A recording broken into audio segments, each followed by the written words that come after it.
Mercedes-AMG has officially pulled back the curtain on the interior of its new super sedan, the AMG GT4 four-door coupe. This is the next generation of the project, and what we are looking at now is the production cabin of the GTX concept that debuted last year and made serious waves. Today we are covering the interior, the exterior, and the full technical picture. You're watching Speed Logic. Drop a like, hit subscribe, and let's get into it. Let's start with the interior. The moment you sit down, the first thing you notice is the center console angled toward the driver. It sounds like a small detail, but it signals something important. This car is built around the person on the left. The main 14-inch screen tilts slightly toward the driver, with a 10-inch digital cluster sitting right alongside it.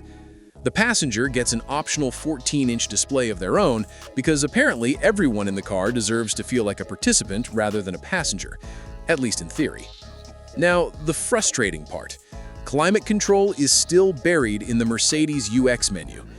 In 2026, when Porsche, BMW, and practically everyone else has been bringing physical climate buttons back, AMG has gone the other way.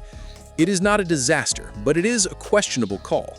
When you're on a track and you want to cool things down fast, navigating a touchscreen is the last thing on your mind. Let us hope voice control is actually up to the job by the time this car lands. But here's where AMG earns some forgiveness. 3 large rotary dials sit on the center tunnel, and these are not decorative. Each one controls something real and tangible. The first is response control, adjusting how the powertrain and throttle respond, from smooth and predictable all the way to instant and aggressive. The second is agility control, governing how sharply the car reacts to steering inputs and how eagerly it changes direction. The third is traction control, but not as you know it. Through the new AMG Race Engineer system, you get 9 separate levels of intervention. 9! This is not a simple wet-dry toggle. It's genuine fine-tuning for specific conditions, specific asphalt, and a specific driving style. 2 steering wheel buttons, each with their own small LCD display, give instant access to the most critical functions. Together, the whole system adds up to a dynamic control setup that genuinely belongs on a serious sports car. The details throughout the interior are carefully considered. Ventilation vents are styled like jet engines, with lighting that looks genuinely impressive at night. The steering wheel is flat at the bottom, fitted with carbon fiber inserts and tactile button feedback. Optional AMG performance seats are available, no surprise there. A metal crossbar runs along the center console, visually pulling the cockpit together and adding that sense of raw metallic edge you want from AMG. It helps, but it does not fully rescue an interior that, despite all its technology, still feels like it was assembled from parts pulled off a shared shelf. Rear passengers have not been forgotten. Lotus promises solid legroom, adequate headroom, and a knee angle that keeps things comfortable on long drives. The standard car seats 4, with a 5-seat layout available for larger families. The Sky Control panoramic roof deserves a special mention. By day, it switches between transparent and frosted modes.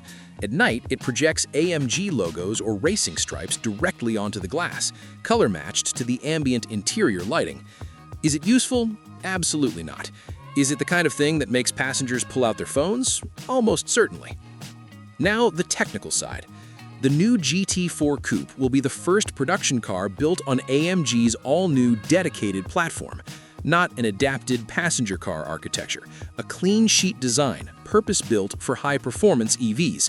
That means optimal weight distribution, suspension geometry tuned specifically for performance driving, and battery placement driven by engineering logic rather than packaging compromise.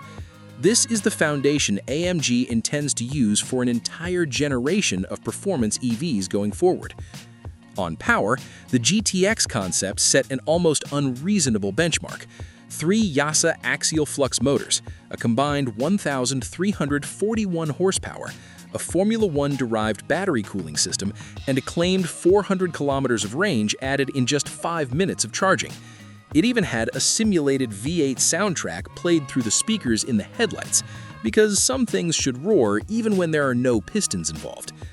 The production version will dial things back slightly. Reality always does. But AMG is pointing toward over 1,000 horsepower, with a sprint to 100 kilometers in around 2 seconds. a platform genuinely tuned for track use, and an interior that layers technology over real physical driver engagement through those three dials. The Porsche Taycan, Audi RS e-tron GT, Lucid Air, all of them just got a very specific new problem to deal with, and that problem arrives this spring. Lotus has officially unveiled a plug-in hybrid version of the Eletre. It is arguably the most powerful SUV of this year, and it comes with one of the most unexpected names in the modern car industry, at least for the Chinese market. Meet the Lotus Eletre FMK. Not a concept, not an internal project code, not a press release error. That is the real official commercial name for China. The rest of the world gets something different, which is probably wise. Explaining to people that your car is called the FMK is a conversation most owners would rather avoid. Set the name aside, though, and what you have is a genuinely remarkable machine, one of the most technically ambitious hybrid SUVs heading to market in 2026. The foundation is Lotus's new X-Hybrid architecture, built from the ground up for next-generation plug-in hybrid powertrains. The headline spec is a 900-volt electrical system, something that until very recently belonged exclusively to flagship EVs like the Porsche Taycan or Hyundai Ioniq 6. Applying 900 volts to a hybrid is unconventional. It is also what makes ultra-fast charging possible while keeping the power components relatively compact. And then there is the battery. At 70 kilowatt-hours, it is enormous by hybrid standards. Most competitors work with 20 to 30 kilowatt-hour packs. A handful reach 100 to 120 kilometers of electric range and call that exceptional. Lotus is operating in a completely different league here. The powertrain pairs two electric motors with a 2-liter turbocharged 4-cylinder combustion engine, which acts as a generator and a reserve power source when the battery is low or maximum output is needed. Total system power, 939 horsepower. That is not a marketing figure. It is a genuine peak number, slightly ahead of the fully electric Eletre that was previously the range topper. The performance backs it up. 0 to 100 kilometers per hour in 3.3 seconds, 0 to 200 in 10.5 seconds, a quarter mile in 11.16 seconds. For a vehicle weighing close to 2.6 tons, those are extraordinary numbers. Lotus is positioning the FMK not as a drag strip weapon, but as a hyper SUV, a car that combines shocking performance with real-world comfort, practicality, and a range that makes long trips genuinely stress-free. Here is the part that deserves to be heard clearly. Electric-only range 418 kilometers. That is not a typo. Most plug-in hybrids on the market today offer 50 to 80 kilometers on electric power. Getting to 100 kilometers is already considered exceptional.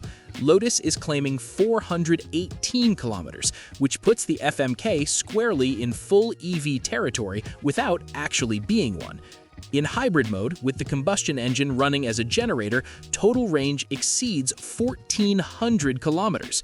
Range anxiety simply does not apply here. Charging matches that ambition. The 6C charging system takes the battery from 30 to 80% in 8 minutes. 8! So even if you arrive somewhere with a flat battery, a very short stop puts you back on the road, running quietly on electricity. The only question is finding the right charger. Externally, the FMK looks almost identical to the standard Eletre, and that was a conscious decision. Lotus did not redesign the body to signal the hybrid version. The differences are limited to new badges, functional exhaust outlets that hint at the combustion engine underneath, and a few extra cooling slots up front. The same aerodynamic form, the same proportions, the same commanding presence. Anyone who does not know what they are looking at will not notice a thing. The chassis carries over the near sports setup from the rest of the range. 48-volt active anti-roll bars, dual-chamber air suspension, and dual-valve adaptive dampers that manage to be genuinely sporty in drive mode and genuinely comfortable in daily use. Despite the added hybrid drivetrain and that substantial battery, curb weight in full specification comes in at 2,626 kilograms, essentially the same as the standard electric Eletre. Alongside the FMK reveal, Lotus also introduced a new internal engineering standard, the Lotus Tuned Specification. The core idea behind LTS is that the key dynamic systems, brakes, active anti-roll bars, suspension components, are not developed independently, but through a single coordinated process worked out jointly with component suppliers. The goal is to keep the trademark Lotus driving character alive even on heavy, electrified platforms, where achieving that sharp, responsive feel is far more difficult than on a lightweight sports car. LTS is essentially Lotus's attempt to write its DNA into every car it builds, regardless of weight or drivetrain. Chinese sales begin in March of this year. European orders open from mid-2026, followed by North America, the Middle East, Asia-Pacific, and further markets, all before the end of the current year. Lotus makes clear that the FMK is the first of several new hybrid models the brand plans to release in sequence. The strategic message is deliberate. Full electrification is not the only direction, and Lotus intends to give buyers something more flexible, in every sense of that word. Hope you enjoyed this one. Subscribe so you never miss a new upload, and let me know what you think in the comments. Next video is on its way. See you then.